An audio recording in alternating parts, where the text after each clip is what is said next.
CEO Ronald Hickman from Creating the Difference. I want to talk to you about when to use surface on your bowling ball.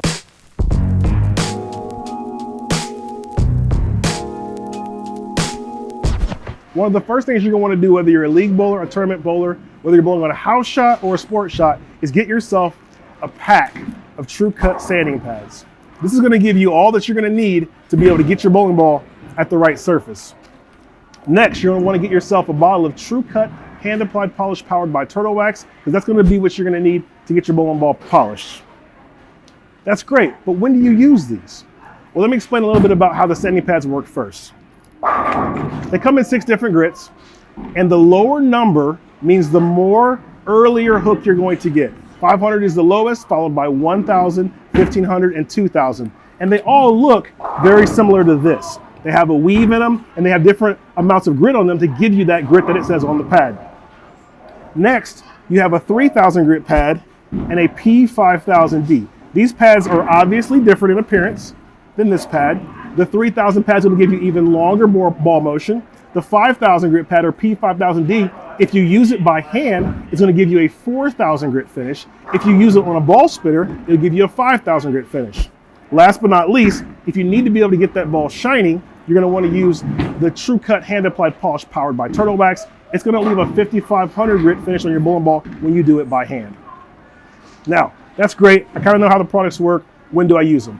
If you're bowling on a typical house shot and you don't know where to start more toward the middle, that 2,000 grit number. If you're bowling and that ball's looking too much, you can always go higher to 3,000, 5,000, or 5,500 polish. Or if it's hooking not enough and you need the ball to pick up more, you can go to 1,500, 1,000, or 500 grit. That gives you a real good base. So you'll want to have one ball like that for sure. The other option, especially when you don't know what you're going to get into, is you'll want to get a bowling ball that's polished so that you have that as an option just in case the lanes are hooking a lot or you need to get your ball down the lane. You can always adjust this bowling ball by going back to the TruCut sanding pads and moving your way down toward that 500 grit pad number if needed. So now what I want to do is I want to be able to let you see the performance of the sanded balls versus the polished balls, the 500 grits versus the 2,000 grits versus the 4,000 grit and the 5,000 grit. So I want you to take a quick minute, watch this video to watch the reaction, because here's what's going to happen. Those lower grit numbers, the ball's going to hook earlier, and as we begin to go to the higher grit numbers, the ball's going to get longer down the lane to give us a little bit more back end type of performance.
As always, if you have more questions or need more information, make sure you check us out at ctdbowling.com. Ronald Hicklin, CEO from Create a Difference. Have a great day.